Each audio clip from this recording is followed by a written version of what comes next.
Friends, എല്ലാവർക്കും online ക്ലാസ്സിലേക്ക് സ്വാഗതം. ഇന്ന് നമ്മുടെ റിവിഷനാണ്. 7ാം ക്ലാസ്സിലെ ബേസിക് സയൻസിലെ 5ാമത്തെ ചാപ്റ്ററായ വെൻ കറന്റ് ഫ്ലോസ് എന്ന ചാപ്റ്ററിൻ്റെ റിവിഷനാണ് ഇന്ന് നമ്മൾ ഡിസ്കസ് ചെയ്യുന്നത്. ഇന്നലെ നമ്മൾ ഡിസ്കസ് ചെയ്തത് 4ാമത്തെ ചാപ്റ്ററായ ത്രൂ ദ എലിമെൻ്ററി കനാൽ എന്ന ചാപ്റ്ററിലെ എല്ലാ ക്വസ്റ്റ്യൻസും നമ്മൾ ഡിസ്കസ് ചെയ്തിട്ടുണ്ട്. പ്രീവിയസ് ക്വസ്റ്റ്യൻ പേപ്പർ മുഴുവൻ ഡിസ്കസ് ചെയ്തിട്ടുണ്ട്. അപ്പോൾ നിങ്ങൾക്ക് ഒരു വിധം ഐഡിയ ഒക്കെ കിട്ടിയിട്ടുണ്ടാവും. അത് കാണാത്തവർ പോയി കാണുക. അതിൻ്റെ ലിങ്ക് ഡിസ്ക്രിപ്ഷൻ ബോക്സിൽ ഞാൻ കൊടുത്തിട്ടുണ്ട്. ഇന്ന് നമ്മൾ ഡിസ്കസ് ചെയ്യുന്നത് വെൻ കറന്റ് ഫ്ലോസ് എന്ന ചാപ്റ്ററാണ്. അപ്പോൾ ഇതിലും നമ്മൾ പ്രീവിയസ് ക്വസ്റ്റ്യൻ പേപ്പർ ബേസ്ഡ് ആയിട്ടാണ് ഡിസ്കഷൻ നടക്കുന്നത്. പ്രയോറിറ്റി കൊടുക്കുന്നത് എക്സാം ഓറിയൻറ്റഡ് ആയിട്ടുള്ള ക്വസ്റ്റ്യൻസിനാണ്. എക്സാമിൽ വന്ന ക്വസ്റ്റ്യൻസിനെ ബേസ് ചെയ്തിട്ടുള്ള റിവിഷനാണ് നമ്മൾ ഇന്ന് നടക്കുന്നത്. അപ്പോൾ നിങ്ങളെല്ലാവരും ഈ ഒരു 10-20 മിനിറ്റ് കൊണ്ട് തന്നെ ഈ ചാപ്റ്റർ പഠിച്ചു പോകാൻ ശ്രമിക്കുക. നിങ്ങൾ ഓരോ ക്വസ്റ്റ്യൻ്റെയും ആൻസർ കമൻറ്റ് സെക്ഷനിൽ കമൻറ്റ് ചെയ്യുക. നിങ്ങളിങ്ങനെ കാണുന്നതിനനുസരിച്ച് കമൻറ്റ് ചെയ്യുക. ആൻസർ ഇങ്ങനെ കമൻറ്റ് ചെയ്ത് പോവുക. നിങ്ങൾ ഈ വീഡിയോ കാണുന്നതോടുകൂടി തന്നെ ഈ ചാപ്റ്ററിലെ എല്ലാ ക്വസ്റ്റ്യൻസും നിങ്ങൾ പഠിച്ചിരിക്കണം. ഓക്കെ, അപ്പോൾ വെൻ കറന്റ് ഫ്ലോസ് എന്ന ചാപ്റ്ററിൽ പ്രധാനമായിട്ടും നമ്മൾ ഇലക്ട്രിക്കൽ സർക്യൂട്ടും അതേപോലെ തന്നെ കറൻറ്റിനെ പറ്റിയിട്ടാണ് പഠിക്കുന്നത്. അപ്പോൾ ഇതിൽ പ്രധാനപ്പെട്ട പോയിന്റ്സ് ഏതൊക്കെയാണെന്ന് വെച്ചിട്ടുണ്ടെങ്കിൽ, ഒന്ന് ഇലക്ട്രിക്കൽ സർക്യൂട്ട്, അത് നമ്മൾ പഠിച്ചിരിക്കണം. പിന്നെ നമ്മൾ പഠിക്കേണ്ട പോയിന്റ് എന്താണ്? കണ്ടക്ടേഴ്സ് ആൻഡ് ഇൻസുലേറ്റേഴ്സ്, അതും ഒരു പോയിന്റാണ്. പിന്നീട് 3ാമത്തെ പോയിൻ്റായിട്ട് വരുന്നത് സിമ്പിൾസ്. ഓരോ ബഫർ ഏതാണ്, ബാറ്ററി ഏതാണ്, അതിന് ഏതാ സിമ്പിൾ ഉപയോഗിക്കുന്നത്, അത് നമ്മൾ അറിഞ്ഞിരിക്കണം. അതും നമ്മൾ പഠിച്ചിരിക്കണം. പിന്നെയുള്ള പോയിന്റ് സേഫ്റ്റി ഫ്യൂസാണ്, അത് പഠിച്ചിരിക്കണം. പിന്നെ മാഗ്നറ്റും ഇലക്ട്രിസിറ്റിയും തമ്മിലുള്ള കണക്ഷൻ, അതാണ് വേറൊരു പോയിന്റ്. പിന്നെ ഇലക്ട്രോ മാഗ്നറ്റിക്, പിന്നെന്താണ് ഇലക്ട്രിസിറ്റി വേസ്റ്റ് ചെയ്യുന്ന സിറ്റുവേഷൻ, പിന്നെ electric shock and first aid. ഇത്രയാണ് ഈ ചാപ്റ്ററിലെ മെയിൻ ടോപ്പിക്ക്. അപ്പോൾ നമ്മൾ ഈ ടോപ്പിക്കിനെ പറ്റിയൊക്കെ ക്വസ്റ്റ്യൻ പേപ്പറിലൂടെ ഡിസ്കസ് ചെയ്ത് പോകും. അപ്പോൾ നമുക്ക് ആദ്യത്തെ ചോദ്യം നോക്കാം. ആദ്യത്തെ നമ്മൾ ഇലക്ട്രിക് ഷോക്ക്, അതായത് ഞാനിപ്പം പറഞ്ഞ് നിർത്തിയൊരു സബ്ജക്റ്റ്, അതായത് electric shock and first aid, അതുമായി ബന്ധപ്പെട്ട ഒരു ചോദ്യമാണ്. You may see someone lying on the floor by getting electric shock from a broken electric line. ഒരു പൊട്ടിക്കിടന്ന ഇലക്ട്രിക് ലൈനിൽ നിന്നും ഒരാൾക്ക് ഷോക്ക് അടിച്ച് ഒരാൾ അങ്ങനെ തറയിൽ കിടക്കുകയാണ്. Okay, which of the following material would you use to remove a the line from his body? അപ്പോൾ അദ്ദേഹത്തിൻ്റെ ശരീരത്തിൽ നിന്നും ആ ലൈന് റിമൂവ് ചെയ്യാൻ നിങ്ങൾ ഇതിൽ പറഞ്ഞിരിക്കുന്ന ഏത് മെറ്റീരിയലാണ് ഉപയോഗിക്കുകയെന്ന്? A material rod, an iron lever, a piece of dried bamboo, a wet sack. Okay, അപ്പോൾ ഈ ചോദ്യത്തിൽ നമ്മളൊരു കാര്യം പഠിച്ചിരിക്കണം. ഇൻസുലേറ്റേഴ്സ് ആൻഡ് കണ്ടക്ടേഴ്സ് അല്ലേ? വൈദ്യുതി കടത്തിവിടുന്ന പാസ് ചെയ്യുന്ന സാധനങ്ങളും ഉണ്ട്, വൈദ്യുതി കടത്തിവിടാത്ത സാധനങ്ങളും ഉണ്ട്. അപ്പോൾ ഇതിൽ ഏത് ആണ് നമ്മൾ ഉപയോഗിക്കുക? നമ്മൾ ഉപയോഗിക്കുക 3ാമത്തെ ഓപ്ഷനാണ്, a piece of dried bamboo. അപ്പം നമ്മൾ പഠിച്ചിട്ടുണ്ട് മരക്കഷ്ണം വൈദ്യുതിയെ ഇലക്ട്രിസിറ്റിയെ കടത്തിവിടുന്നില്ല അല്ലേ? ഇലക്ട്രിസിറ്റി കടത്തിവിടാത്ത സംഭവങ്ങൾ കുറച്ച് പഠിച്ചിട്ടുണ്ട്. അതിലൊന്നാണ് a piece of dried bamboo, അല്ലെങ്കിൽ എ പീസ് ഓഫ് വുഡ് അല്ലേ? വുഡിൻ്റെ എന്തെങ്കിലും ഒരു കഷ്ണത്തിൽ കൂടെ നമുക്ക് അയാളെ തട്ടി മാറ്റാം. അപ്പോൾ എന്ത് ചെയ്യും? നമുക്ക് ഇലക്ട്രിക് ഷോക്ക് നമുക്ക് ഏൽക്കില്ല. പക്ഷേ വേറെ മെറ്റീരിയൽ റോഡ്, അയൺ, ലിവർ, വെറ്റ്സാക്ക്, ഇത് ഏത് ഉപയോഗിച്ചാലും നമുക്കും ഷോക്ക് അടിക്കും. അതുകൊണ്ട് അതൊന്നും നമ്മൾ ഉപയോഗിക്കുന്നില്ല. നമ്മൾ ഉപയോഗിക്കുന്നത് എന്താണ്? A piece of dried bamboo, ഒരു തടി കഷ്ണം. ഓക്കെ, അടുത്ത ക്വസ്റ്റ്യൻ നോക്കാം. Write down any 2 situations leading to an electric shock. ഈ ഇലക്ട്രിക് ഷോക്ക് ഏൽക്കാൻ കാരണമായ ഏതെങ്കിലും 2 സിറ്റുവേഷൻസ് എഴുതാനാണ്. അപ്പോൾ നമ്മൾ കുറേ സിറ്റുവേഷൻസ് പഠിച്ചിട്ടുണ്ട്. അപ്പോൾ നമുക്ക് അതൊക്കെ ഒന്ന് നോക്കാം. First situation, operating a switch with a wet hand. നനഞ്ഞ കൈകൊണ്ട് നമ്മൾ ഏതെങ്കിലും സ്വിച്ച് ഇടുക. Operating a switch with a wet hand. Operating a switch with wet hand. Wet hand എന്ന് പറഞ്ഞാൽ നനഞ്ഞ കൈ. ഓക്കെ, രണ്ടാമത്തേത്, removing plug pins when switch is on. Switch on ആയിരിക്കുമ്പോൾ നമ്മൾ പ്ലഗ് പിടിച്ചു വലിക്കുക അല്ലെങ്കിൽ റിമൂവ് ചെയ്യുക. Removing plug pins when the switch is on. ഇനി 3ാമത്തെ situation, using wires without insulation. Insulation ഇല്ലാത്ത വയേഴ്സ് ഉപയോഗിക്കുമ്പോൾ നമുക്ക് ഇലക്ട്രിക് ഷോക്ക് ഏൽക്കാം. Changing bulb when the switch is on. Switch ഓണാക്കിക്കൊണ്ടിരിക്കുമ്പോൾ തന്നെ നമ്മൾ ബൾബ് മാറ്റാം. ഇത്രയും സിറ്റുവേഷൻസിലൊക്കെ നമുക്ക് ഇലക്ട്രിക് ഷോക്ക് ഏൽക്കാം. അതിൽ ഏതെങ്കിലും 2 സിറ്റുവേഷൻസ് നിങ്ങൾ എഴുതാം. ഏതൊക്കെയാണ്? Operating a switch with a wet hand, removing plug pins when the switch is on, using wires without insulation, changing bulb when the switch is on. ഇത്രയും കാര്യങ്ങളാണ് ഇലക്ട്രിക് ഷോക്ക് ഏൽക്കാനുള്ള സംഭവങ്ങൾ. ഇനി അതിലെ സി ക്വസ്റ്റ്യൻ നമുക്ക് നോക്കാം. What first aid would you give to that person? എന്താണ് നിങ്ങൾ ആദ്യമായിട്ട് ചെയ്യുക? ഫസ്റ്റ് എയ്ഡ് നിങ്ങൾ എന്തൊക്കെയാണ് നൽകുക എന്നാണ് അടുത്ത ചോദ്യം. അപ്പോൾ നമ്മൾ ഫസ്റ്റ് എയ്ഡിൽ ആദ്യം ചെയ്യേണ്ടത് the first thing to do is to cut off the electric connection. ആദ്യം ചെയ്യേണ്ടത് ഇലക്ട്രിക് കണക്ഷൻ കട്ട് ചെയ്യുക. To cut off the electric connection, അതാണ് ആദ്യം ചെയ്യേണ്ടത്. The first thing to do is to cut off the electric connection. For this either switch off the electric supply or remove the fuse. ഒന്നെങ്കിൽ electric supply switch off ചെയ്യുക, അല്ലെങ്കിൽ fuse remove ചെയ്യുക. അപ്പം നമ്മൾ ആദ്യം ചെയ്യേണ്ടത് എന്താണ്? To cut off the electric connection. ഇനി രണ്ടാമത്തെ എന്താ ചെയ്യേണ്ടത്? The person should be taken to the nearest hospital immediately if the shock is severe. പെട്ടെന്ന് തന്നെ അടുത്തുള്ള ഹോസ്പിറ്റലിലേക്ക് കൊണ്ടുപോവുക. ഇനി മൂന്നാമത്തെ, if the heart beat ceases immediately place your palms one over the other on the person's chest and start pressing down and then release. Continue this process until the heart starts beats on its own. അപ്പോൾ പിന്നീട് എന്താ ചെയ്യേണ്ടത്? ആദ്യം നമ്മൾ cut off the electric supply, പിന്നെ നമ്മൾ അടുത്തുള്ള ഹോസ്പിറ്റലിലേക്ക് കൊണ്ടുപോവുക. ഇനി if the heart beat season, ഇനി ഹാർട്ട് ബീറ്റ് ഒന്നും നമ്മൾ ഹാർട്ട് ബീറ്റ് ഇല്ലെങ്കിൽ, ഹാർട്ട് ബീറ്റ് നിലച്ചു പോവുകയാണെന്ന് തോന്നുക വെച്ചാൽ പെട്ടെന്ന് തന്നെ എന്താ ചെയ്യേണ്ടത്? അയാളുടെ ചെസ്റ്റിൽ നമ്മുടെ കൈ വെച്ചിട്ട് നമ്മൾ കൃത്രിമ ശ്വാസോച്ഛ്വാസം കൊടുക്കണം. Start processing down and then release.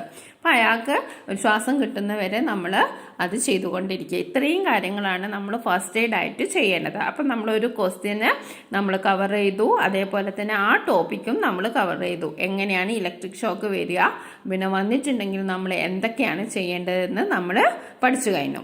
ഇനി നമുക്ക് അടുത്ത ടോപ്പിക് എന്താണെന്ന് നോക്കാം. Read the following conversation. താഴെ പറയുന്ന കോൺവെർസേഷൻ വായിക്കാനാണ് എയും ബിയും 2 കോളത്ത് കൊടുത്തിട്ടുണ്ട്. ആദ്യത്തെ ഒന്ന് നമുക്ക് വായിച്ചു നോക്കാം. A, although we have TV, washing machine and refrigerator in our house, our electricity bill is below ₹1,000. നമ്മുടെ വീട്ടിൽ TV ഉണ്ട്, വാഷിംഗ് മെഷീൻ ഉണ്ട്, ഫ്രിഡ്ജ് ഉണ്ട്. എന്നിരുന്നാലും നമ്മുടെ ബില്ല് 1000 രൂപയിൽ താഴെയാണ് വരുന്നതെന്ന് എ പറയാണ്. അപ്പോൾ ബി എന്താണ് പറയുന്നത്? The electricity bill is always about 1,000 rupees even though there is no such appliances in my home. എൻ്റെ വീട്ടിൽ ഇങ്ങനത്തെ ഉപകരണങ്ങൾ ഒന്നുമില്ലെങ്കിലും എപ്പോഴും ഇലക്ട്രിസിറ്റി ബില്ല് 1000-ന് മേലെയാണ്. ഓക്കെ, അപ്പോൾ എയും ബിയും അങ്ങനെ പറയാണ്. അപ്പോൾ നമുക്ക് ചോദ്യം നോക്കാം. What are the reasons for high electricity bill of B? അപ്പോൾ ബിക്ക് ഇത്രയും വലിയ ബില്ല് വരാനുള്ള കാരണം എന്താണ് എന്നാണ് ചോദിച്ചത്. നമ്മുടെ ടെക്സ്റ്റിൽ അങ്ങനെ തന്നെ കൊടുത്തിട്ടുണ്ട്. അപ്പോൾ നമുക്കതൊന്ന് വായിച്ച് പഠിക്കാം. Bulb and fan switched on even when there is no one in the room. റൂമിൽ ആരുമില്ല എങ്കിലും നമ്മൾ ബൾബും ഫാനൊക്കെ സ്വിച്ച് ഓഫ് ചെയ്യാണ്ട് ഓൺ ആക്കിയിട്ടാൽ എന്തായിരിക്കും? നമ്മുടെ ഇലക്ട്രിസിറ്റി വേസ്റ്റായി പോകും. അങ്ങനെയും ചെയ്തിട്ടുണ്ടാവും ബി, അല്ലേ? Bulb and fan switched on even when there is no one in the room. ആരും റൂമിലില്ലാത്തപ്പോഴും ഫാനും ബൾബൊക്കെ സ്വിച്ച് ഓൺ ചെയ്തിട്ടുണ്ടാവും. അപ്പോൾ നമ്മൾ എന്താ ചെയ്യേണ്ടത്? എപ്പോഴും സ്വിച്ച് ഓഫ് ആക്കണം, എന്നാലേ ഇലക്ട്രിസിറ്റി വേസ്റ്റ് ആകാതെ ഇരിക്കുള്ളൂ. രണ്ടാമത്തെ റീസൺ എന്തായിരിക്കാം ബീൻ്റെ ഇലക്ട്രിസിറ്റി പൈസ കൂടിയത്? TV switched on even when there is no one to watch it. ആരും കാണാനില്ലാത്തപ്പോഴും ആ TV സ്വിച്ച് ഓൺ ചെയ്തിട്ട് ഇരിക്കുന്നുണ്ടാവും. അതായത് TV കണ്ടു പോകുന്നവർ അന്നേരം തന്നെ സ്വിച്ച് ഓഫ് ചെയ്യണം. അത് സ്വിച്ച് ഓഫ് ചെയ്യാണ്ട് ഇങ്ങനെ ഓണാക്കിയിരുന്നാലും നമുക്ക് ഒരുപാട് ഇലക്ട്രിസിറ്റി പോകും. Bulb switched on even during day time. പകൽ സമയങ്ങളിൽ നമ്മൾ ബൾബ് ഉപയോഗിച്ചാൽ നമുക്ക് ഒരുപാട് ഇലക്ട്രിസിറ്റി ബില്ല് വരും. Refrigerator left open. Refrigerator fridge നമ്മൾ ഓപ്പൺ ചെയ്ത് വെച്ചാലും നമുക്ക് ഒരുപാട് കറണ്ട് പോകും. ഇങ്ങനെയൊക്കെ സിറ്റുവേഷൻസിൽ നമുക്ക് കറണ്ട് ബില്ല് കൂടും. അടുത്ത ചോദ്യം നിങ്ങൾ ശ്രദ്ധിച്ച് വായിക്കണേ. Careless handling of electrical equipments may cause accidents. Right 4 situations of such accidents. നമ്മുടെ അശ്രദ്ധക്കുറവ് മൂലം നമുക്ക് കുറച്ച് ആക്സിഡൻസ് ഒക്കെ വരാം. ഇലക്ട്രിക്കൽ എക്വിപ്മെൻറ്റ്സ് കൈകാര്യം ചെയ്യുമ്പോൾ നമ്മൾ ശ്രദ്ധിച്ചുപയോഗിക്കണം, അല്ലെങ്കിൽ നമുക്ക് ആക്സിഡൻസ് വരാം. അങ്ങനത്തെ 4 സിറ്റുവേഷൻസ് നിങ്ങൾ എഴുതാനാണ്. അപ്പോൾ ഇതിൻ്റെ ആൻസർ എന്തായിരിക്കും? ഇതിൻ്റെ ആൻസർ നമ്മൾ നേരത്തെ പറഞ്ഞ സംഭവം തന്നെയാണ്. നേരത്തെ നമ്മൾ ഇലക്ട്രിക് ഷോക്ക് ഏൽക്കാനുള്ള 2 situations, right down any 2 situations leading to an electric shock എന്നുള്ള ക്വസ്റ്റ്യൻ നമ്മൾ നേരത്തെ ഡിസ്കസ് ചെയ്തു. ആ ക്വസ്റ്റ്യൻ്റെ ആൻസർ തന്നെയാണ് ഇതിനും എഴുതേണ്ടത്. അപ്പോൾ ക്വസ്റ്റ്യന് ഒന്ന് തിരിച്ചു കൊടുത്തതാണ്. അപ്പോൾ ക്വസ്റ്റ്യൻ നല്ലവണ്ണം മനസ്സിലാക്കണം. അതിന് എഴുതേണ്ടത് എന്താണ്? നമ്മൾ നേരത്തെ ഇലക്ട്രിക് ഷോക്ക് അടിക്കുമ്പോൾ ഇലക്ട്രിക് ഷോക്ക് അടിക്കാൻ കാരണമായിട്ടുള്ള കാര്യങ്ങളൊക്കെ നമ്മൾ നേരത്തെ ഡിസ്കസ് ചെയ്തു. എന്തൊക്കെയാണ്? Operating a switch with a wet hand, removing plug pins when the switch is on, using wires without insulation, changing bulb when the switch is on. Okay, അപ്പോൾ നമ്മളിത് നേരത്തെ വിശദമാക്കിയതാണ്. ഇനി അടുത്ത ചോദ്യം നോക്കാം. സി ക്വസ്റ്റ്യൻ എന്താണ്? Suggest 2 first aid to be given to a person who had electric shock. അപ്പോൾ അതും നമ്മൾ നേരത്തെ ഡിസ്കസ് ചെയ്തതാണ് എന്തൊക്കെ ചെയ്യേണ്ടതെന്ന്. ആദ്യം തന്നെ നമ്മൾ cut off the electric supply, ഹോസ്പിറ്റലിലേക്ക് പെട്ടെന്ന് തന്നെ കൊണ്ടുപോവുക, പിന്നെ ആർട്ടിഫിഷ്യൽ റെസ്പിറേഷൻ കൊടുക്കുക. ഇത്രയും കാര്യങ്ങൾ നമ്മൾ നേരത്തെ പറഞ്ഞതാണ്. ഇനി നമുക്ക് അടുത്ത ചോദ്യം നോക്കാം. Observe the circuit in the figure. ഒരു സർക്യൂട്ട് കൊടുത്തിട്ടുണ്ട്, അത് നിരീക്ഷിക്കുക. Which of the following materials can be used to complete the open circuit and light the bulb. അപ്പം ബോക്സിൽ കുറച്ച് കാര്യങ്ങളൊക്കെ കൊടുത്തിട്ടുണ്ട്. അതിൽ ഏതൊക്കെ മെറ്റീരിയൽ ഉപയോഗിച്ചാലാണ് ഇതൊരു ഓപ്പൺ സർക്യൂട്ട് നമുക്ക് കംപ്ലീറ്റ് ആക്കാൻ പറ്റുക, അതേപോലെ തന്നെ ലൈറ്റ് കത്താനും ഇതിൽ ഏതൊക്കെ കാര്യങ്ങൾ നമ്മൾ ഉപയോഗിക്കണം എന്നാണ്. ബോക്സിൽ എന്തൊക്കെയാണ് ഉള്ളത്? പേപ്പർ ഉണ്ട്, റബ്ബർ ബാൻഡ് ഉണ്ട്, സ്റ്റീൽ സ്പൂൺ ഉണ്ട്, സിൽക്ക് ഉണ്ട്, പ്ലാസ്റ്റിക് വയർ ഉണ്ട്, നെയിൽ ഉണ്ട്, ബ്ലേഡ് ഉണ്ട്. അപ്പോൾ ഇത് ഏത് ടോപ്പിക്കുമായി ബന്ധപ്പെട്ട ക്വസ്റ്റ്യൻ ആണ്? ഇൻസുലേറ്റേഴ്സും കണ്ടക്ടേഴ്സും. അപ്പോൾ ബോക്സിൽ ആദ്യം എന്താ ഉള്ളത്? പേപ്പറാണ്. പേപ്പറിൽ ഇലക്ട്രിസിറ്റി പാസ് ചെയ്യോ? ഇല്ല, അപ്പം പേപ്പർ അല്ല. റബ്ബർ ബാൻഡും ഇലക്ട്രിസിറ്റി പാസ് ചെയ്യൂല. സ്റ്റീൽ സ്പൂണ് ഇലക്ട്രിസിറ്റി പാസ് ചെയ്യും. സിൽക്ക് പാസ് ചെയ്യില്ല. പ്ലാസ്റ്റിക് വയർ ഇലക്ട്രിസിറ്റി പാസ് ചെയ്യില്ല. നെയിൽ ഇലക്ട്രിസിറ്റി പാസ് ചെയ്യും. ബ്ലേഡ് ഇലക്ട്രിസിറ്റി പാസ് ചെയ്യും. അപ്പോൾ ഏതൊക്കെ കാര്യങ്ങളാണ് നമുക്ക് ഇതിന് ഉപയോഗിക്കാൻ പറ്റുക? Steel spoon, nail, blade. അപ്പോൾ ഇവയൊക്കെ എന്തൊക്കെയാണ്? ഇവയൊക്കെ കണ്ടക്ടേഴ്സ് ആണ്. അതായത് ഇലക്ട്രിസിറ്റി പാസ് ചെയ്യുന്ന സബ്സ്റ്റൻസിനെയാണ് നമ്മൾ കണ്ടക്ടേഴ്സ് എന്ന് പറയുക. അതേപോലെ തന്നെ ഇൻസുലേറ്റേഴ്സ് എന്ന് പറഞ്ഞിട്ടുണ്ടെങ്കിൽ എന്താണ്? വൈദ്യുതി കടത്തിവിടാത്ത വസ്തുക്കൾ. അപ്പോൾ paper, rubber band, silk, plastic ഇവയൊക്കെ എന്താണ്? ഇൻസുലേറ്റേഴ്സ് ആണ്. ഓക്കെ, ഇനി അടുത്ത ചോദ്യം നമുക്ക് നോക്കാം. Question B. What do we call the materials that allow electricity to pass through? Electricity pass ചെയ്യാൻ സഹായിക്കുന്ന മെറ്റീരിയൽസിനെ നമ്മൾ എന്താണ് വിളിക്കുക? അപ്പോൾ നമ്മളിപ്പോൾ പറഞ്ഞതാണ് conductors. The materials that do not allow electricity, that is called insulators. അപ്പം കണ്ടക്ടേഴ്സും ഇൻസുലേറ്റേഴ്സും അറിയാലോ. ഇനി മൂന്നാമത്തെ ചോദ്യം നോക്കാം. What do we call the materials that do not allow electricity to pass through? That is insulators. അപ്പോൾ അതെല്ലാവരും പഠിച്ചിരിക്കുക. The materials that allow electricity to pass through, that is called conductors. പിന്നെ that do not allow electricity to pass through, that is insulator. അപ്പം electricity pass ചെയ്യാൻ allow ചെയ്യാത്തതാണ് insulators. അതിന് എക്സാമ്പിളാണ് paper, rubber band, silk, plastics etcetera. Text ബുക്കിലെ ഈ box ഒന്ന് നമുക്ക് വായിച്ചു നോക്കാം. Substances that conduct electricity are called conductors and those who do not conduct electricity are called insulators. ഇനി നമുക്ക് സിമ്പിൾസ് പഠിക്കാം. ഓരോ സർക്യൂട്ടിനും അതേപോലെ ബഫർ അതിനൊക്കെ ഓരോ സിമ്പിൾസ് ഉണ്ട്.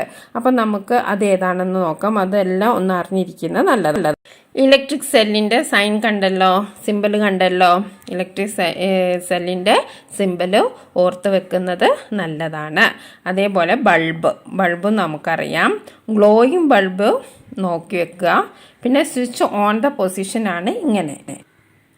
ഇനി ബസർ സിമ്പിളാണ്. ഫ്യൂസ് കണ്ടല്ലോ, കണ്ടക്റ്റീവ് വയർ. ഇത്രയും കാര്യങ്ങൾ എന്തായാലും ഓർത്ത് വെക്കണം. Switch on, switch off, buzzer, fuse, conductive wire, അതേപോലെ തന്നെ ബാറ്ററി, സെല്ല്, ഇതൊക്കെ നമ്മൾ അറിഞ്ഞിരിക്കണം. ഇതൊക്കെ ഉപയോഗിച്ച് ഒരു സർക്യൂട്ട് വരയ്ക്കാനൊക്കെ ഉണ്ടാവും. ഇതുമായി ബന്ധപ്പെട്ട ഒരു ചോദ്യം നമുക്ക് ഡിസ്കസ് ചെയ്യാം. ഇത് പ്രീവിയസ് ക്വസ്റ്റ്യൻ ആണ്.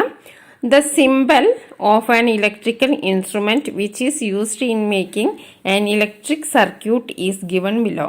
What does it indicate? ഈ ഒരു സിമ്പല് ഏതൊരു ഇൻസ്ട്രുമെൻറ്റിൻ്റെ ആണ്? ഏത് ഇൻസ്ട്രുമെൻ്റ് ആണ്? ഇത് ബസറാണ്. നമ്മൾ നേരത്തെ പഠിച്ചു, ഇത് ബസർ ഇൻസ്ട്രുമെൻറ്റിൻ്റെ സിമ്പലാണ്. ഇനി രണ്ടാമത്തെ ചോദ്യം നോക്കാം. Examine the given illustrations. അപ്പോൾ 2 ഫിഗർ തന്നിട്ടുണ്ട്, എയും ബിയും. അപ്പോൾ ചോദ്യം ഇതാണ്, what is the difference between A and B? അപ്പോൾ എ എന്ന് പറഞ്ഞാൽ എന്താണ്? എ എന്ന് പറഞ്ഞാൽ സെല്ലാണ്. ബി എന്ന് പറഞ്ഞത് എന്താണ്? ബാറ്ററിയാണ്. എ സെല്ലുമാണ്, ബി ബാറ്ററിയുമാണ്. അപ്പോൾ സിമ്പിൾസ് എല്ലാവരും ഒന്ന് പഠിച്ച് വെക്കണം, ഒന്ന് ഓർമ്മിച്ച് വെക്കണം. ഇങ്ങനെയുള്ള ചോദ്യവും നമുക്ക് പ്രതീക്ഷിക്കാം. അപ്പം ബസറിൻ്റെ സിമ്പിൾ നമ്മൾ പഠിച്ചു, അതേപോലെ തന്നെ സെല്ലിൻ്റെ പഠിച്ചു, പിന്നെ ബാറ്ററി. ഓക്കെ, ഇനി മൂന്നാമത്തെ ചോദ്യം എന്താണെന്ന് വെച്ചിട്ടുണ്ടെങ്കിൽ, draw the diagram of A closed circuit using conducting wire, switch, bulb and cell. അപ്പോൾ എന്തൊക്കെ കാര്യങ്ങൾ ഉപയോഗിക്കണം? കണ്ടക്റ്റിംഗ് വയർ ഉപയോഗിക്കണം, സ്വിച്ച് ഉപയോഗിക്കണം, ബൾബ് ഉപയോഗിക്കണം, സെല്ല് ഉപയോഗിക്കണം. അപ്പോൾ അതിൻ്റെയൊക്കെ സിമ്പിൾ നമ്മൾ അവിടെ കൊടുത്തിട്ട് അത് ഈ പിക്ചർ അതേപോലെ വരച്ച് വയ്ക്കുക. ഇതേപോലെയുള്ള വേറെ ചോദ്യങ്ങളും വരാം. ഓക്കെ, അപ്പോൾ നമ്മൾ ഗ്ലോയിങ് ബൾബാണ് അവിടെ കാണിക്കേണ്ടത്. അതിൻ്റെ സൈനാണ് ഒരു സൂര്യനെ പോലെ അങ്ങനെ ഒരു വരകൾ കണ്ടല്ലോ. അപ്പം ഗ്ലോയിങ് ബൾബിൻ്റെ സിമ്പിളാണത്. പിന്നെ സെല്ലിൻ്റെ സിമ്പിൾ കണ്ടു, ബാറ്ററീൻ്റെ സിമ്പിൾ കണ്ടു. അപ്പം നമുക്ക് ഇങ്ങനെയൊക്കെ ചോദ്യം പ്രതീക്ഷിക്കാം. ഓക്കെ, അപ്പോൾ എല്ലാവരും മറക്കാതെ സിമ്പിൾസ് എല്ലാവരും പഠിച്ചിരിക്കണം. ടെക്സ്റ്റ് ബുക്കിൽ ആ ഒരു ടേബിൾ ഒന്ന് ഓർമ്മയിൽ വെക്കണം. ഓക്കെ, ഇനി അടുത്ത ക്വസ്റ്റ്യൻ നോക്കാം. ഇലക്ട്രോ മാഗ്നറ്റുമായിട്ട് ബന്ധപ്പെട്ട ഒരു ക്വസ്റ്റ്യനാണ്, പ്രീവിയസ് ക്വസ്റ്റ്യനാണ്. അപ്പോൾ നമുക്ക് ക്വസ്റ്റ്യൻ വായിച്ച് നോക്കാം. Observe the following diagrams showing the electromagnets made by some students. അപ്പോൾ 4 സ്റ്റുഡൻസ് ഉണ്ടാക്കിയ ഇലക്ട്രോ മാഗ്നറ്റാണ്. അതിൻ്റെ പിക്ചറാണ് നമ്മൾ കാണുന്നത്, A, B, C, D. Okay, which one among them has the maximum force of attraction? Why? ഇതിൽ ഏത് പിക്ചറിനാണ് അല്ലെങ്കിൽ ഏത് ഇലക്ട്രോ മാഗ്നറ്റിനാണ് മാക്സിമം ഫോഴ്സ് ഓഫ് അട്രാക്ഷൻ ഉണ്ടാവുകയെന്ന്, മാക്സിമം മാഗ്നറ്റിൻ്റെ ആ പവർ ഇതിൽ ഏത് പിക്ചറിനാണ് ഉണ്ടാവുക എന്നാണ് ചോദിച്ചത്. അപ്പോൾ നിങ്ങൾ നോക്കിയാൽ ഇത് പിക്ചർ അത്ര കറക്റ്റ് അല്ല, പക്ഷെ നമുക്ക് കണ്ടാൽ മനസ്സിലാവും. പിക്ചർ ബിയിലാണ് കോയിൽസ് കൂടുതലുള്ളത് അല്ലേ? കോയിലുകൾ കൂടുതലുള്ളത് ആണിയിൽ കോയിൽ കൂടുതലുള്ളത് ഏത് തന്നെയാണ്? പിക്ചർ ബിക്കാണ്. അപ്പം നമുക്ക് എന്ത് എഴുതാം? പിക്ചർ ബിയിലാണ് കൂടുതൽ ഫോഴ്സ് ഓഫ് അട്രാക്ഷൻ ഉണ്ടാവുക. അതിന് വൈ, കാരണം എന്താണെന്ന് ചോദിച്ചിട്ടുണ്ട്. അപ്പോൾ നമുക്ക് എന്തെഴുതാം? There are more number of turns on the nail. ആ ആണിയിൽ കൂടുതൽ ടേൺസ് ഉണ്ട് അല്ലേ? There are more number of turns on the nail, so more current flows through the conductor. അപ്പം കൂടുതൽ ടേൺസ് ഉണ്ടാവുന്നതിനനുസരിച്ച് കൂടുതൽ കറൻറ്റ് പാസ് ചെയ്യും. ഓക്കെ, അപ്പോൾ അത് മനസ്സിലാക്കാം. ഇനി രണ്ടാമത്തെ ചോദ്യം, ക്വസ്റ്റ്യൻ ബി. ഈ ക്വസ്റ്റ്യൻ ബി നോക്കാം. An electromagnetic made by a student did not get the force of attraction. What may be the reason for this? അപ്പോൾ ഒരു കുട്ടി ഉണ്ടാക്കിയ മാഗ്നറ്റിന് അത്ര ഫോഴ്സ് ഓഫ് അട്രാക്ഷൻ പോരാ. എന്തുകൊണ്ടായിരിക്കാം? ഇപ്പോൾ നമ്മൾ പറഞ്ഞു ഫോഴ്സ് ഓഫ് അട്രാക്ഷൻ കൂടുതലുള്ളത് എന്തുകൊണ്ടാണ്? There are more number of turns on the nail. അതിൻ്റെ ഓപ്പോസിറ്റ് നമ്മൾ എഴുതിയാൽ മതി. എന്തുകൊണ്ടായിരിക്കാം ലോ അട്രാക്ഷൻ കുറഞ്ഞിട്ടുണ്ടാവുക? The number of turns of wire of the nail may be less. കൂടുതൽ ടേൺസ് ഉണ്ടെങ്കിൽ കൂടുതൽ ഫോഴ്സ് ഓഫ് അട്രാക്ഷൻ ഉണ്ടാവും. കുറഞ്ഞ ടേൺസ് ആണുണ്ടെങ്കിൽ കുറഞ്ഞ ഫോഴ്സ് ഓഫ് അട്രാക്ഷൻ ആണ് ഉണ്ടാവുക. ഓക്കെ, അത് നമുക്ക് റീസൺ ആയിട്ട് എഴുതാം. ഇനി അടുത്ത ചോദ്യം എന്താണ്?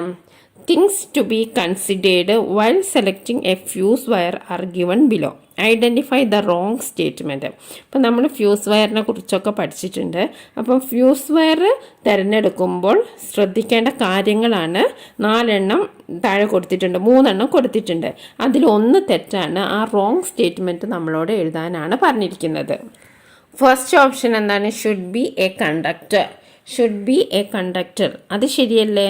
Should be A conductor, conductor ആയിരിക്കണം, എന്നാലേ മാഗ്നറ്റ് ആവുള്ളൂ, അതേപോലെ തന്നെ കറണ്ട് പാസ് ചെയ്യുള്ളൂ. ഇനി രണ്ടാമത്തെ ഓപ്ഷൻ അവിടെ കൊടുത്തിരിക്കുന്നത് the thickness of the wire should be based on the intensity of the current. The thickness of the wire should be based on the intensity of the current. അത് തെറ്റാണ്. തിക്നെസ്സുമായിട്ട് യാതൊരു ബന്ധവുമില്ല, കറൻറ്റും തിക്നെസ്സുമായിട്ട് യാതൊരു ബന്ധവുമില്ല. ഇനി അടുത്തത് ഷുഡ് ബി ഇൻസുലേറ്റഡ്. മൂന്നാമത്തെ point അവിടെ കൊടുത്തിട്ടില്ല. ഷുഡ് ബി ഇൻസുലേറ്റഡ് എന്നാണ് മൂന്നാമത്തെ ഓപ്ഷൻ കൊടുത്തിരിക്കുന്നത്. അപ്പോൾ അതും ശരിയാണ്, ഷുഡ് ബി ഇൻസുലേറ്റഡ്. അപ്പോൾ ഒരു ഫ്യൂസ് വയർ നമ്മൾ തിരഞ്ഞെടുക്കുമ്പോൾ എന്തൊക്കെയാണ് ശ്രദ്ധിക്കേണ്ടത്? അതൊരു കണ്ടക്ടർ ആവണം, അതേപോലെ തന്നെ അത് ഇൻസുലേറ്റഡ് ആയിരിക്കണം. Should be A conductor, should be insulated. അപ്പം ഫ്യൂസ് വയർ ശ്രദ്ധിക്കുമ്പോൾ സെലക്ട് ചെയ്യുമ്പോൾ നമ്മൾ ശ്രദ്ധിക്കേണ്ടത് എന്തൊക്കെയാണ്? Should be A conductor, should be insulated. Okay. പിന്നെ ഇലക്ട്രോ മാഗ്നറ്റിന് കൂടുതൽ അട്രാക്ഷൻ വേണമെങ്കിൽ നമ്മൾ എന്ത് ചെയ്യണം? Number of turns on the nails should be more. കൂടുതൽ നമ്പർ ഓഫ് ടേൺസ് ഉണ്ടാവുന്നതിനായിരിക്കും നമ്മൾ കൂടുതൽ കറണ്ട് പാസ് ചെയ്യുക, അതേപോലെ കൂടുതൽ ലോ ഓഫ് അട്രാക്ഷൻ ഉണ്ടാവുക. ഓക്കെ. ഇനി അടുത്ത ക്വസ്റ്റ്യൻ നോക്കാം. ഒരു ഇമ്പോർട്ടൻറ്റ് ടോപ്പിക്കാണ് ഇലക്ട്രോ മാഗ്നറ്റ്. ഓക്കെ.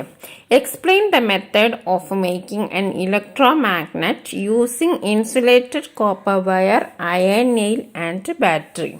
അപ്പോൾ ഒരു ഇലക്ട്രോ മാഗ്നറ്റിക് ഉണ്ടാക്കുന്നത് എങ്ങനെയാണെന്ന് പറയാനാണ്. എന്തൊക്കെ ഉപയോഗിച്ചിട്ട്? Insulated copper wire, iron nail, battery ഇവ ഉപയോഗിച്ച് ഒരു ഇലക്ട്രോ മാഗ്നറ്റ് ഉണ്ടാക്കുന്നതിൻ്റെ എക്സ്പ്ലെയിൻ ചെയ്യാനാണ്, മെത്തേഡ് എക്സ്പ്ലെയിൻ ചെയ്യാനാണ് പറഞ്ഞിരിക്കുന്നത്. പിക്ചർ വരയ്ക്കാൻ പറഞ്ഞിട്ടുണ്ടെങ്കിൽ ഇങ്ങനത്തെ ഒരു പിക്ചറാണ് വരയ്ക്കേണ്ടത്. നെയിലുണ്ട്, പിന്നെ അതേപോലെ തന്നെ ഇൻസുലേറ്റഡ് കോപ്പർ വയർ ഉണ്ട്, ഓക്കെ, അയൺ നെയിലും ഉണ്ട്. ഓക്കെ. നമുക്ക് ആദ്യം എന്താ ചെയ്യേണ്ടത്? Take an insulated copper wire, wind it firmly on an iron nail from one end to the other. ആദ്യം ഒരു ഇൻസുലേറ്റഡ് കോപ്പർ വയർ എടുക്കണം, എന്നിട്ട് ഒരു അയൺ നെയിലിൽ അതിനെ ഉറപ്പിക്കണം. From one end to the other, ഒരു അറ്റം മുതൽ മറ്റേ അറ്റം വരെ നല്ലവണ്ണം ഉറപ്പിക്കണം. ഇനി അടുത്തത് എന്താണ് ചെയ്യേണ്ടത്? Remove the insulation from the ends of the wire and connect them to a battery. അപ്പോൾ നമ്മൾ ഇൻസുലേറ്റഡ് കോപ്പർ വയർ ഉപയോഗിച്ചിട്ട് ചെയ്യാനാണ് പറഞ്ഞത്. അപ്പോൾ ഇനി എന്ത് ചെയ്യണം? നമ്മൾ remove the insulation from the ends of the wire, വയറിൻ്റെ രണ്ടറ്റത്ത് നിന്നും ഇൻസുലേഷൻ റിമൂവ് ചെയ്യണം, എന്നിട്ട് ബാറ്ററി ആയിട്ട് കണക്ട് ചെയ്ത് കൊടുക്കണം. Okay. Remove the insulation from the ends of the wire and connect them to a battery. ഇനി അടുത്ത എന്താണ്? Now the nail can attract objects made of iron. ഇപ്പോൾ എന്ത് ചെയ്യുക? ആ നെയിലിനെ ആണിക്ക് ഒബ്ജക്ട്സിനെയൊക്കെ അട്രാക്റ്റ് ചെയ്യാൻ പറ്റും. കാരണം എന്താണ്? Nail has become A magnet. Okay. Disconnect the battery, the nail loses it's magnetic property. ഇനി അത് ഡിസ്കണക്ട് ചെയ്തിട്ടുണ്ടെങ്കിൽ എന്തായിരിക്കും? അതിൻ്റെ ആ മാഗ്നറ്റിക് പ്രോപ്പർട്ടി നഷ്ടപ്പെടും. ഓക്കെ. അപ്പോൾ എത്ര സിമ്പിളാണ് ഒരു ഇലക്ട്രോ മാഗ്നറ്റിക് എങ്ങനെയാണ് ഉണ്ടാക്കുന്നത് എന്നുള്ള ക്വസ്റ്റ്യൻ വന്നിട്ടുണ്ട്. ഇത് പ്രീവിയസ് ക്വസ്റ്റ്യൻ പേപ്പറാണ്. അപ്പം നമ്മൾ ആകെ ചെയ്യേണ്ടത് എന്താണ്? Take an insulated copper wire and wind it firmly on an iron nail from one end to the other. Remove the insulation from the ends of the wire and connect them to a battery. Now the nail can attract objects made of iron. ഇത്രയും എഴുതിയാൽ മതി.